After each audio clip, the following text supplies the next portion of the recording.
Hi, I'm Elaine Van Cleve. I've worn many hats at Bread for the World over the years. I've served as Congressional District Organizer in Birmingham for over 15 years. I also served 2 terms as on Bread for the World's board. I was even dubbed one of Bread's Hunger Heroes at their 30th anniversary celebration. All of that started in the mid-90s when I was in a women's study group at my church in Birmingham. As a mother of 3 young girls, I went to everything at my church that offered free child care.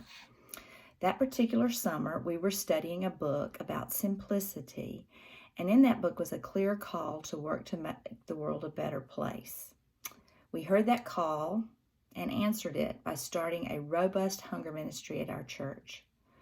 As Presbyterians, we were lucky enough to have the Presbyterian Hunger Program out of Louisville to guide us. There was a 5-point plan to end hunger, and we followed that plan at my church. The first 4 points were very easy to follow. We held a food drive. We sponsored church school classes on hunger. We raised money for Heifer Project, and we started a recycling program at our church. But the last point was the tough one. Number 5 suggested that we advocate for just public policies. We really didn't understand the whole church and politics thing. I certainly knew very little about how our government goes about making laws and funding programs. In college, I even dropped Economics 101 and changed my major so I'd never have to take that class again.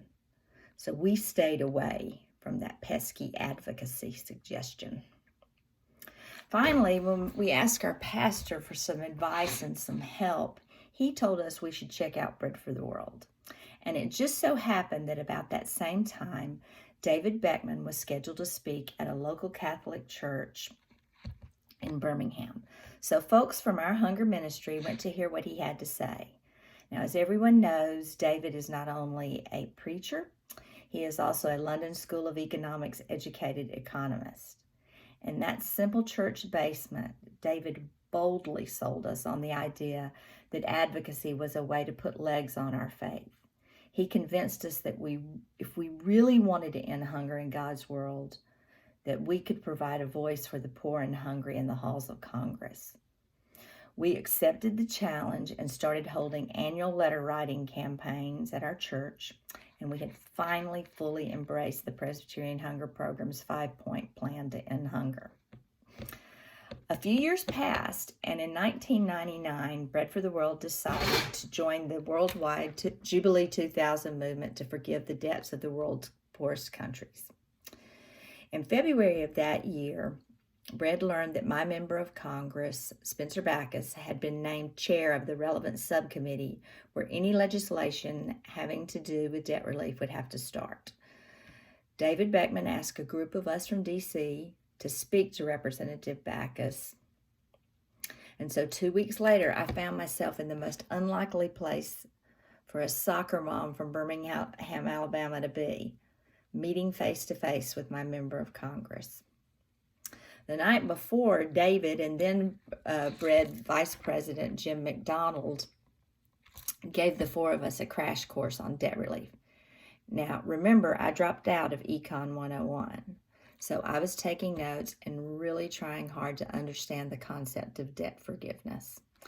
The next morning, Representative Backus opened the meeting by saying, "Pretend I don't know anything about debt relief. Tell me why you're here." Well, he has since admitted to us that he really didn't know anything about debt relief, but that's another story. There was an uncomfortable silence when no one spoke, and I just couldn't stand it. So I finally spoke up, and I couldn't remember one fact, one figure, or statistic on debt relief. But I spoke from the heart, from the perspective of a mother and a person of faith.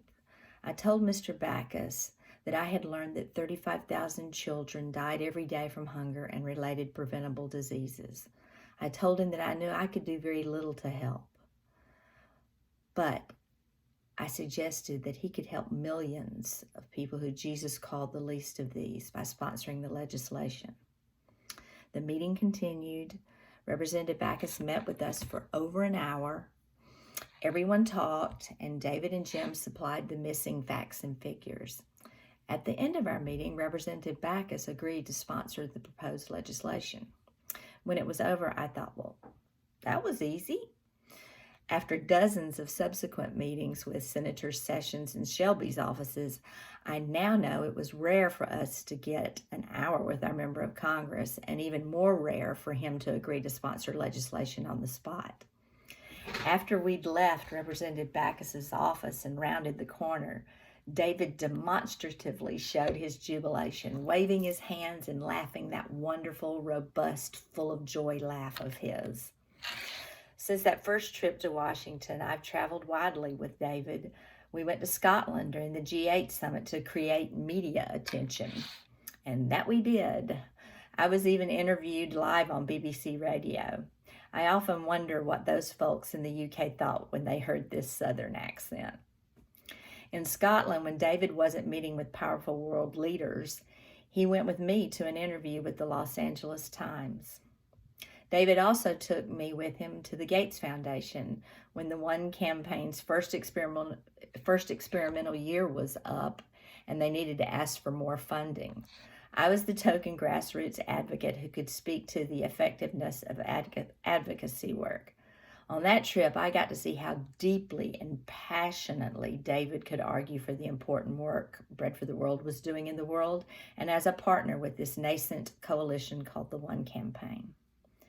I told you I'd worn many hats with Bread for the World over the years, and there isn't time to list them all. But to me, the most cherished and most productive times I've spent with Bread for the World are the many, many, many Bread for the World events we held in Birmingham over the years, where David came and poured his heart out on behalf of the world's poor and hungry citizens. And all this time, I've watched David Beckmann speak tirelessly about ending hunger in God's world. Whether he was speaking to a dozen people in a church basement or to an auditorium full of college students, he always gave a strong, enthusiastic, and consistent pitch for getting involved, writing a letter, calling your member of Congress, and of course, financially supporting the work of Bread for the World. Whenever you left a talk by David Beckmann, you knew what you needed to do to help end hunger. David, I love you. We love you. We will miss your leadership, but congratulations on this next phase of your life. No doubt you will continue to inspire and lead. Hi, David.